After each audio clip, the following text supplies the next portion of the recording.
नमस्ते बच्चों, मैं डॉक्टर सीमा चौधरी, सह आचार्य संस्कृत, राजकीय महाविद्यालय बूंदी। प्रथम वर्ष के पाठ्यक्रम में कुमार संभव के पंचम सर्ग के 49 श्लोकों का अध्ययन हमने अभी तक कर लिया है और उसमें पार्वती के कठोर तप का वर्णन किया है, जिस कठोर तप को देख करके तपोवन में एक ब्रह्मचारी ने प्रवेश किया और वे उससे कुछ प्रश्न करने लगे।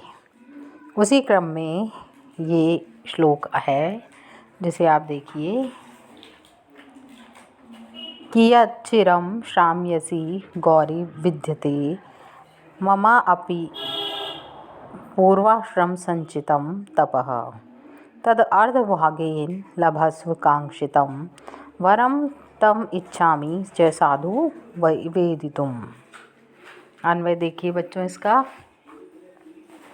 हे गौरी, कियत् चिरं श्राम्यसि मम अपि पूर्वाश्रम संचितं विद्यते तद अर्धभागेन कांक्षितं वरम लभस्व तम साधु वेदितुम इच्छामि। तो वो क्या कह रहे हैं ब्रह्मचारी कि हे गौरी, कियत यानी कितने समय तक, चिरम यानी लंबे समय तक, कितने समय तक आप श्राम्यसी तप करती रहोगी। मम अपि पूर्व आश्रम संचितम विद्यते, मम अपि मेरे द्वारा भी जो तप किया गया है उससे पूर्व आश्रम ब्रह्मचर्य आश्रम जो था उसमें संचित किया हुआ, एकत्रित किया हुआ या इकट्ठा किया हुआ कुछ तप विद्यते विद्यमान है। अर्थात ब्रह्मचर्य आश्रम में एकत्रित किया हुआ मेरा भी तप है। तद अर्धभागेन, उसके अर्ध यानी आधे, भागेन यानी भाग से, कांक्षितम जो आपको इच्छित है, अपेक्षित है, उस वरम लभस्व वर को आप प्राप्त कर लो। तम साधु वेदितुम इच्छामि, तम मैं उसको साधु यानी भली प्रकार से, वेदितुम जानने के लिए, इच्छामि यानी इच्छुक हूँ। तो वो कह रहा है ब्रह्मचारी कि हे गौरी, कियत् चिरं श्राम्यसि, कितने समय तक आप तप करती रहेंगी। मम अपि पूर्व आश्रम संचितम विद्यते, मेरे द्वारा भी ब्रह्मचर्य आश्रम में सिंचित किया हुआ तप है। तद अर्धभागेन, उसके आधे भाग से तुम कांक्षितम वरम लभस्व अपने इच्छित वर को प्राप्त कर सकती हो, लेकिन तम साधु वेदितुम इच्छामि, मैं उस वर को भली प्रकार से जानने की इच्छा रखता हूँ। तो बच्चों, इस श्लोक में ब्रह्मचारी ने पार्वती के प्रति सहानुभूति का भाव व्यक्त किया है। इस सहानुभूति के पीछे ब्रह्मचारी का उद्देश्य उस व्यक्ति विशेष को जानना है जिसके लिए वह कठोर तप कर रही है।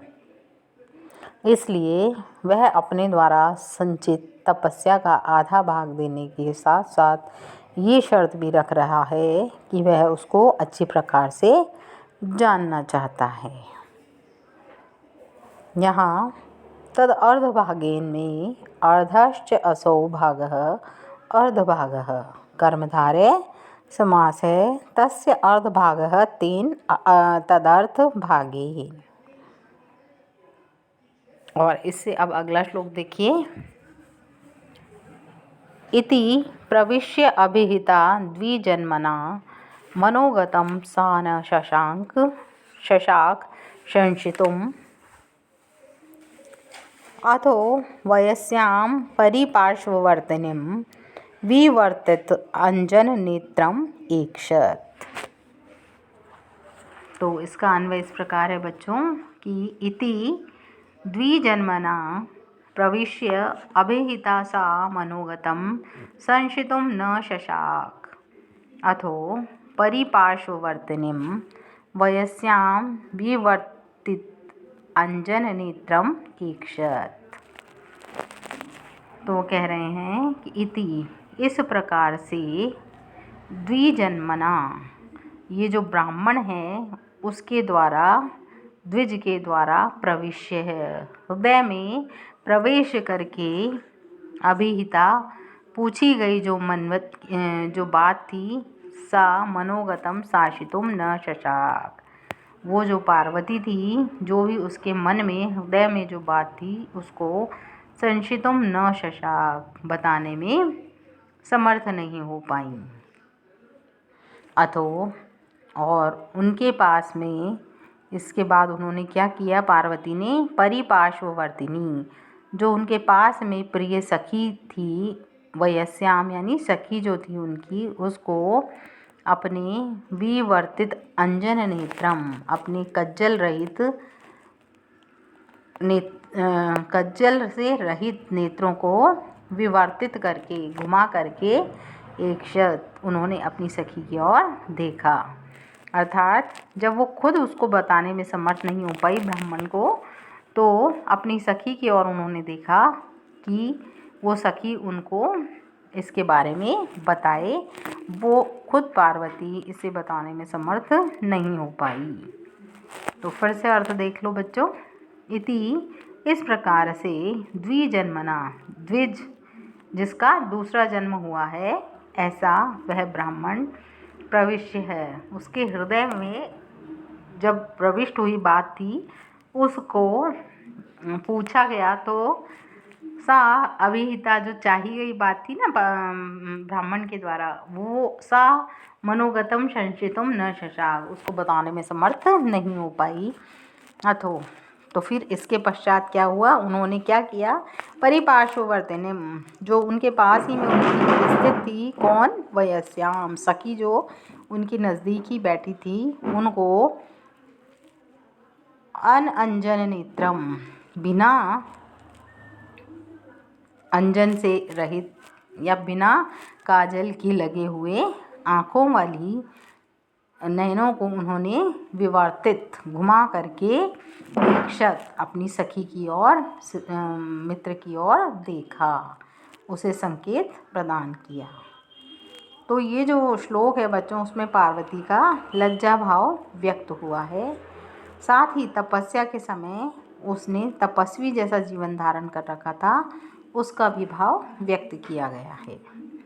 सखी की ओर नेत्रों को घुमाकर देखने से के द्वारा कवि ने ये भाव व्यक्त किया है कि वह सखी को इशारा कर रही है कि वह उस ब्रह्मचारी को वस्तु स्थिति से अवगत कराए।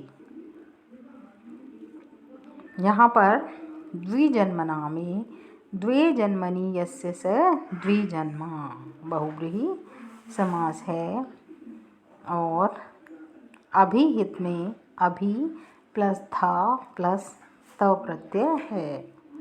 संशितुम में संश और तुमुन प्रत्यय है।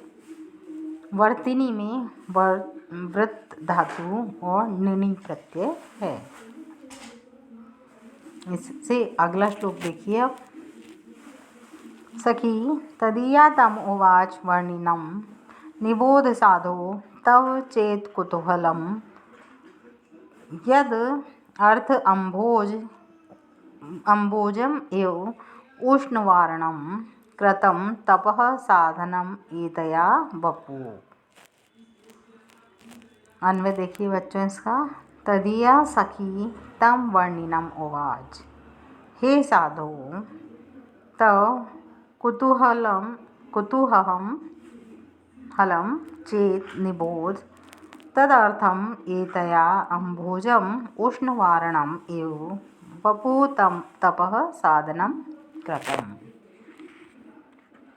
तो अब देखिए आप, इसमें क्या कहा जा रहा है कि तदीया सखी, उस तदीया यानी उस पार्वती की जो सखी, जो सहेली थी, उसने तम वर्णिनम उवाच, वो जो बात है बताना चाह रही हैं, वो उवाच यानी बताई, कही उस ब्रह्मचारी से, हे साधो, हे महानुभाव, तव कुतूहलम चेत निबोध, तव यदि आपको, कुतूहलम चेत निबोध, इस विषय में बड़ा कौतूहल है, उत्सुकता है, आप ये जानने के इच्छुक हैं, तद अर्थम एतया, तो जो मैं आपको कह रही हूँ उस बात को आप समझो कि एतया, ये जो मेरी सखी है इसने अम्भोजम, कमल को छत्र बनाने के समान वो अपने वपुः, जो शरीर है उसको, उष्णवारणम, कोमल शरीर को क्या किया, वपु को तपः साधनम कृता, किस प्रकार से तप का साधन बनाया है। तो अम्भोजम यानी कमल को वो कह रहे हैं, उष्ण वारणम जो छत्र बनाने के यानी समान। तो इसका अर्थ फिर से देखिए बच्चों, वो कह रही है तदिया सखी, उसकी जो पार्वती की सखी है, सहेली है, तम वर्णिनम उवाच, उसको उस ब्रह्मचारी से कहने लगी, उनको बताने लगी कि हे साधो, हे महानुभाव, तव कुतूहलम चेत निबोध, चेत यानी यदि, तव आपको, कुतूहलम निबोध अत्यंत उत्सुकता है, ये इच्छा है जानने की कि मेरी सखी ये तब क्यों कर रही हैं, तो तदर्थम, तो उसे समझो कि किस लिए, एतया, ये जो मेरी सखी है पार्वती, उसने अम्भोजम उष्णवारणम, कमल को छत्र बनाने के समान, वपुः तपः साधनम कृतम, अपने इस कोमल शरीर को तप का साधन बना लिया है। यहाँ पार्वती की जो सखी है वो ब्रह्मचारी के वेश में आए हुए शंकर से कह रही है कि हे महानुभाव, इस मेरी सखी के विषय में आप जानना ही चाह रहे हैं, तो सुनिए, मैं आपको बताती हूँ कि किस कारण से इसने कोमल, जो कमल के समान कोमल है, अपना शरीर उसको उग्र तपस्या में लगा दिया है।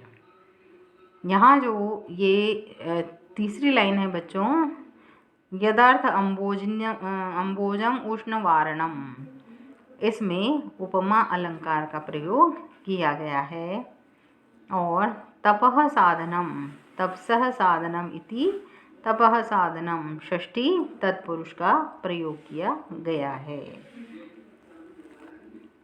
अब इससे अगला श्लोक देखिए, इयं महेंद्र प्रभृतीन आदिश्रिय चतुर्दिगीशान अवमत्य मानिनी अरूपहार्यं मदनस्य निग्रहात् पिनाकपाणिं पतिं प्राप्तुम इच्छति। इसका अन्वय देखिए बच्चों, मानिनी इयं अधिश्रिय महेंद्र प्रभृतीन चतुर्दिगीशान अवमत्य मदनस्य निग्रहात् अरूपहार्यं पिनाकपाणिं पतिम आप्तुम इच्छति। तो यहाँ पर मानिनी, मनस्वी, इयम अधिश्रिय, ये जो अत्यधिक ऐश्वर्य वाले, महेंद्र प्रभृतीन, जो इंद्र आदि चतुर्दिगीशान, चारों दिशाओं के स्वामियों की, अवमत्य है, उपेक्षा करके, अवमानना करके, मदनस्य निग्रहात्, जो कामदेव हैं उनको जलाने के कारण,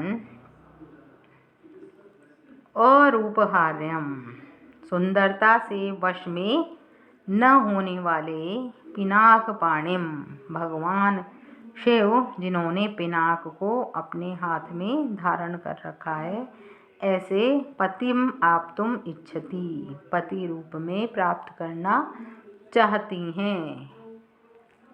तो क्या कह रहा है वो ब्रह्मचारी से उसकी सखी क्या कह रही है कि मानिनी, हे मनस्वी, इयम अधिश्रिय, ये जो अत्यधिक ऐश्वर्य वाले महेंद्र प्रभृतीन, महेंद्र आदि, इंद्र आदि, जो कि चतुर्दिगीशान अवमत्य है, चारों दिशाओं के स्वामियों की उपेक्षा कर दी जिन्होंने, ऐसे मदनस्य निग्रहात्, और जिन्होंने कामदेव को भी जला देने के कारण, जला दिया, उनके कारण, और अरूपहार्यम अपनी सुंदरता से भी जिसको वश में न कर पाई, ऐसे पिनाक पाणिम पिनाक को धारण करने वाले अर्थात भगवान शिव को पतिम आप्तुम इच्छति पति के रूप में प्राप्त करना चाहती हैं। तो ये जो श्लोक है बच्चों, इसमें पार्वती की विश्वस्त सखी ने ब्रह्मचारी को बताया है कि यह भगवान शिव को पति के रूप में तपस्या के माध्यम से प्राप्त करना चाहती हैं, क्योंकि शिव सौंदर्य के द्वारा वश में नहीं किए जा सकते हैं। ऐसा उन्होंने कामदेव को भस्म करके प्रमाणित भी कर दिया है। यहाँ अरूपहार्यम में रूपेण हार्यः रूपहार्यः, न रूपहार्यः अरूपहार्य नए समास है। और पिनाक पाणिम में पिनाक पाणो यस्य है स पिनाक पाणि बहुब्रीहि समास है। तो आज ये 4 श्लोक हमने पढ़े हैं बच्चों। आशा करती हूँ आपको इसका अर्थ समझ में आ गया होगा। अब इसके आगे हम अगली कक्षा में प्रारंभ करेंगे।